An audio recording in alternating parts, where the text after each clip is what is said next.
do de do do do do do de do do do do do de do do do de do do do do rap pop pop pop pop ding. Hello and welcome back to the channel, everyone. It's good to be back. I've been sick as a dog, so I haven't put anything up for a while. I try to do 2 videos a week, but it has not been happening. But I'm back for a really good video, but the subject matter is something that I would rather not have talked about. If there's any video that I'm going to be wrong about, I sincerely hope it's this one. But I honestly believe that with what Dana White said, didn't say, and the way that he acted in his interview with Brett Okamoto when they talked about Nick Diaz's future in the UFC, that we got a lot of signs that Nick Diaz is very likely not going to ever fight again. And I know a lot of you are going to be upset about that. A lot of you are going to not want to hear it, but trust me, I feel just as bad about it as you guys. And by the time we get to the end of this video, I'm sure that you will see exactly why I think so. Whether or not it'll tilt your mind in that direction, who knows? But I would love to know your thoughts in the comments. What I'm going to do is first play a clip, and then I will analyze that clip and show you in bullet points just what I thought about it.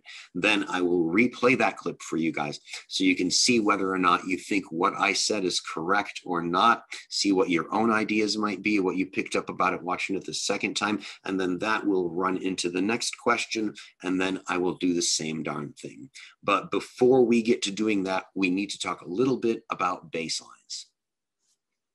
Now, when we're talking about baselines, basically what it is the typical behaviors, expressions, what you're usually going to see from a person. And what we're looking for is deviations from that stuff that's atypical, that not going to be what you usually see out of somebody if they're honestly, truthfully answering questions that they're completely comfortable with. Pretty much the deviations from these are going to be the same for the same person. If you get nervous and you have a certain thing, if you tend to rub your nose, if you tend to shake your foot, for instance, Joe Biden and his son both have this thing where one eye will flutter just a little bit by itself when they get really nervous. And it's those kind of things that we look for, those deviations, when we're examining this. So here's what I came up with for Dana White's essential normal stuff that he tends to do, his baseline in the video. He looks almost left or directly to the left, like I said, when he does recall. He has huge lines on his forehead because he uses his forehead as an illustrator a lot. So when you see his forehead move, you can really tell that it's moving. And that's going to get involved when he's using his illustrators and he gets into his story mode. You're going to see that a lot. And when he's telling normal recall stories, that forehead will stay smooth.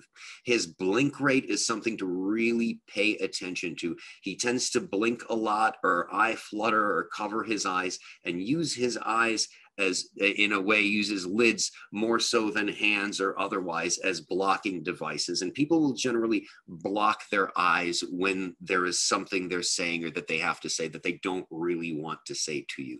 So that's something that we have to consider. Watching the video beforehand, watching all the stuff that Dana White has done in the public eye for freaking a decade plus, and everything that comes after this section. This is kind of what I came up with. You can agree, you can disagree. Anything that you like and think about, please put it in the comments, and let's get to the very first section of this video.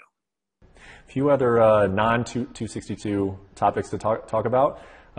When you were down there in Jacksonville, you said that you were going to leave the arena and you were going to go have a meeting with Nick Diaz. How did that meeting go with Nick in Florida? Yeah, it went good. I mean, my whole thing with Nick Diaz is I just question how bad he really wants to fight. You know what I mean?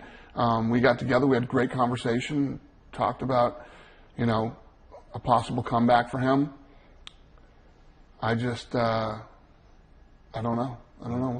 We'll see how it plays out this summer and the rest of this year. Okay, so here we go. Already a good deal to work with. And one of the things to also pay attention to is when he says he had the conversation with Nick and it was good, he sort of shakes his head and comes up, and then he starts nodding and leans a little forward, like the yeah thing that you heard that A lot of the behavior panel talks, John Lovett's made a career. Yeah. Like when people are kind of lying, they do that. And he sort of illustrates to want the other person to agree along with him at that part afterward when he tells the Nick story. But what I got out of this that was important is, as soon as he started, how did the meeting go? It went good, I mean up. So he applies a caveat. He means it wasn't exactly good. It wasn't totally good. There was something not good about it that he means. And he uses when you hear people do well, and those stutters, those extensions are buying time as your brain thinks about a possible explanation for what's going on. And he looks to the up and to the right of the screen, to his left, when he talks about his willingness to fight, because we've heard him say this a lot before. This is essentially a story that he's got ready. I don't know if Nick really wants to do it or not.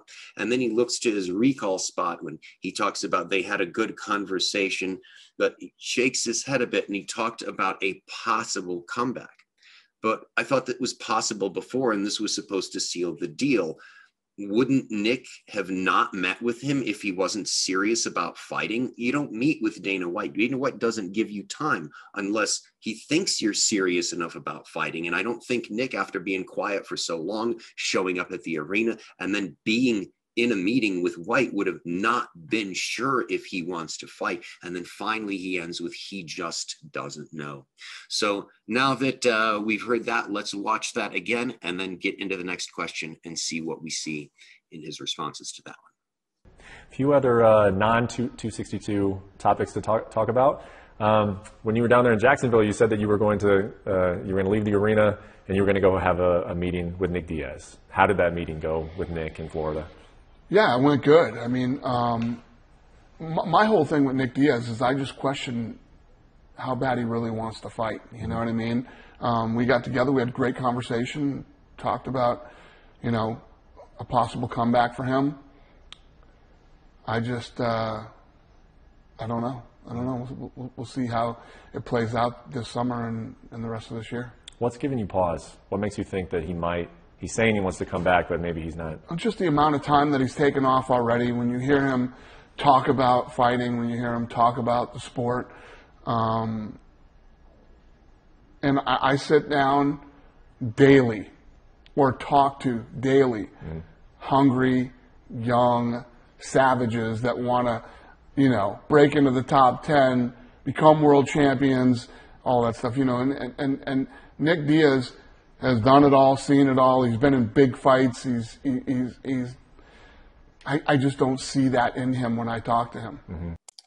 I think what we need to do now is just take a moment to appreciate what an awesome interviewer Brett Okamoto is. He immediately senses that something's off and he follows up on it, and he's going to continue to do these follow-ups, and he's going to do them in the most journalistic, diplomatic, polite way possible. He's pressing Dana, but he's not doing it in a way that puts him on the spot, and it really allows us to see a lot more of what's going on. So here's what I picked up out of this section, and I've got a misspelling here and something else, so I'll fix it. But again, he immediately senses that something is amiss, and he follows up right away. Dana mentions, he takes his brain to that recall spot that, yeah, Nick had a long layoff, no arguing with that. But then he enters his storytelling mode, and his forehead illustrators begin to appear. We can see his getting into it, and he's doing what military interrogators, specifically this guy Greg Hartley, who is totally awesome, calls chaff and redirect. And I'm missing a D, and they put an S instead of the C. But yeah, chaff is what, like little strips of metal that they would release in the sky in a cloud so that it would screw up the radar. They would see a lot of stuff there, and they couldn't get a reading in this cloud of these little metal fibers that are in the air. So that's what somebody's doing. They're dumping it all out, filling it so that you can't really get to the base question of what was really asked, and redirecting it.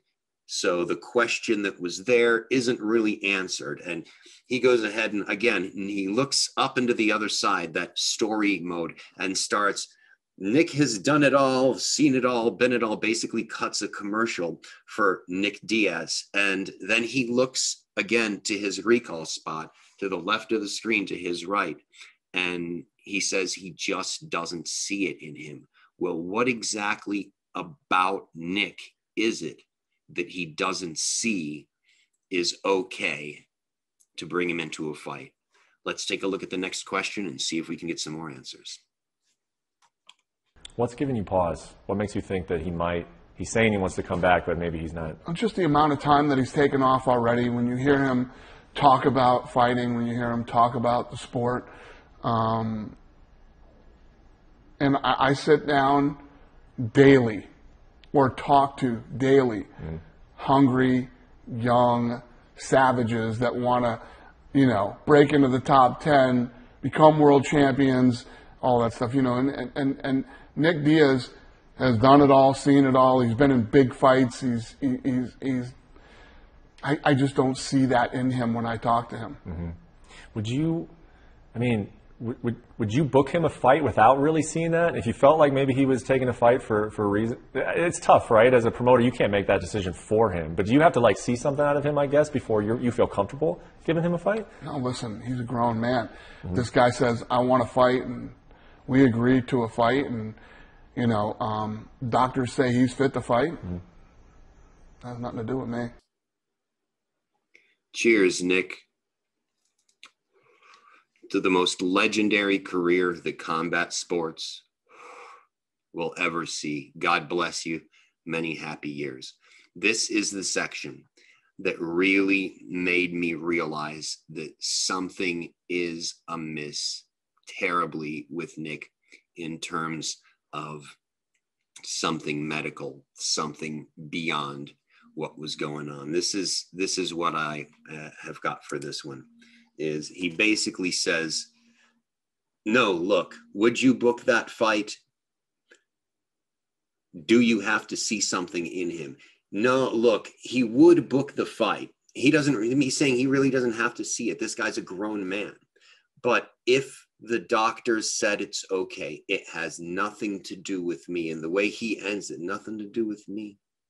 It's like he's putting it out of his hands. This is an outright admission that he would give him a fight if he got a medical clearance. He says literally the making of this fight has nothing to do with him. Man, I have a lot of typos in here now that I'm looking through this. But when have you heard Dana White in the history of the UFC say that the making and happening of a fight has nothing to do with him? He will usually say, oh, if this guy wants to fight, we'll get him a fight. We'll make it happen. What is it? He left the decision in the hands of the physicians. And if I was the interrogator, if I wasn't a journalist right now and I was pressing him, I would get up into a lean in and is there any reason that you think he might not be cleared? It'll become even more evident in the next section of this. So let's take a look, get right into it, and see what else we can see. Would you book him a fight without really seeing that? If you felt like maybe he was taking a fight for a reason, it's tough, right? As a promoter, you can't make that decision for him. But do you have to see something out of him, I guess, before you feel comfortable giving him a fight? No, listen, he's a grown man. Mm-hmm. This guy says, I want to fight, and we agreed to a fight, and doctors say he's fit to fight. Mm-hmm. That has nothing to do with me. Yeah. So how did you leave it with him? When we would get potentially an update? That we were going to talk and we would get it figured out. Yeah. If he does come back, go ahead. Were you going to say something? No, go ahead. If he does come back, how are you viewing him? In terms of, do you want to put him in is he a top 10 guy, or is he just a fun fight guy? How do you view Nick Diaz at this point in his career? I don't know. I think that at this point in his career, I think that they'll come back and say, we want to fight this guy. Mm. So we'll see who they say they want, and then we'll go from there. So there's a couple things that I get out of this section, and let's take a look at them. First of all, Dana starts talking. Did you leave it with him? He starts talking immediately, even before Brett finishes his last syllable, which suggests he thought about what he wanted to say next, and he is saying it. Now, what exactly is it? They agreed to talk more, but isn't that what this particular meeting was about? Obviously, Nick wants to fight, or he wouldn't be meeting with Dana White. And then he asks, how do you see him? Well, Dana answers that essentially they'll see who they want and go from there. So this is a great way. Dana avoids answering that particular question and puts it on his camp to see who they want. That's how good it will be. But there's something that's preventing him from having full confidence that it will take place. It will go from there. It's not, and then we'll make the fight. Because even if he books the fight, there might be something that keeps the fight from taking place. And it's clear that Nick wants to fight. He didn't come to talk about another possibility. He came to make it clear. He came because he wants to get a fight. He wouldn't have been there. All of you kind of agree with me that he's not going to meet with Dana if he doesn't want to make something serious out of it. So let's take a look at the next section and pull a bit more together. So how did you leave it with him? When would we get potentially an update? That we were going to talk and we would get it figured out. Yeah. If he does come back, go ahead. Were you going to say something? Go ahead. If he does come back, how are you viewing him? You know, in terms of, do you want to put him in like, is he a top 10 guy, or is he just like a fun fight guy? Like, how do you view Nick Diaz at this point in his career? I don't know. I think that at this point in his career, I think that they'll come back and say, we want to fight this guy. So we'll see who they say they want, and then we'll go from there. I know you're good either way, but do you want to see Nick Diaz fight again? I guess as a fight fan, sometimes I ask you these questions. Do you want to see him compete again? Well, my thing is always, first of all, when we talk about all the type of fighting that's going on right now, you know, in this landscape, we'll call it, there's a market for that stuff. Some people want to see that stuff, and I always tell you, that's not what I do. Fighting is a young man's game, and I'm looking for the youngest, most talented, up-and-coming fighters that want to be world champions someday, want to be the best. Those are the type of fights that we put on. But there are legends that are still around the sport. Cowboy Cerrone just fought this weekend, you know, and a lot of questions about him now. Are you going to let him fight again? Nick Diaz is a legend in this sport. Will he fight again? You know, we take all of these on a case-by-case basis on whether we think these guys should still be here. Yep. This is a point where I think even if by now you still haven't agreed with me that this Nick Diaz thing is probably not going to happen, that I really hope you see just how much is going on and how excellent an interviewer Brett Okamoto is. He just can't be an interrogator and press him. And why don't you think just ask those tough questions that would get to the bottom of it. But he knows he has to maintain some decorum, and he's got a rapport with Dana White. And he was able to get, I feel, enough information out of him where we can see and understand what's going on without him having to say it outright. And now here is what I think was going on here. Do you want to see him fight? What we see is a huge bunch of cluster behavior. A cluster is when a lot of these different things are happening at the same time. If somebody shakes their leg, rubs their face, uses a particular type of language, shifts their body, if all of those things are happening at once, Chase Hughes, who was an Army interrogator, he has what is like a behavioral table of elements where you add points together for each of these, and you get a different score on the behavioral table of elements that is a likelihood of deception. And what would be going on here, I don't have the chart in front of me, but we would get, I think, at least a 12. For the first time in the interview, he shifts his entire body in the chair. Now, when you feel uncomfortable in your brain is going to seek to make your body comfortable. So you'll adjust positions. Those little things, those itches on your clothes are going to get magnified. That muscle that's getting not just enough blood on your butt's going to make you shift to the other side. There was another time in one of the earlier ones that I forgot to mention what a deep breath in Dana took before answering those questions. And here again, we see a swallow in the middle of it. You'll notice that like a And that's when somebody does a tough swallow, that really, really is another flag. I forgot to put that in these asterisks. He maintains that uneven posture, and he'll shift again when he gets to the part where he's talking about Nick being a legend. He's got this exaggerated face and eye rubbing that appears to be classic blocking behavior. His eyes stay shut as he rubs the top of his eye and really exaggerates that. He's chaffing and redirecting, telling another story about up and coming fighters and how young. And now he has a blink rate when he initially is asked that question. His blink rate shoots up to 90 blinks per minute upon getting confronted with that. So as soon as he chaff and redirects and starts to tell his story about the up and coming fighters, his blink rate immediately drops to a baseline between 24 and 30. And then he starts talking about, well, that's the up and coming fighters, but there's also these legends. And when he mentions Cowboy in the context of legends, he mentions that there's a lot of questions about whether or not he should let him fight. And we know what those questions center around. So is he implying the same thing for Nick? That's a low-hanging fruit. I mean, any interrogator would jump on that immediately. And then he winds up saying that it's a case-by-case basis on whether or not they should still be there. So the determination isn't whether Nick wants to fight, it's whether he should still be there. And this is not a decision that Dana White is going to make. It's out of his hands, as he said earlier.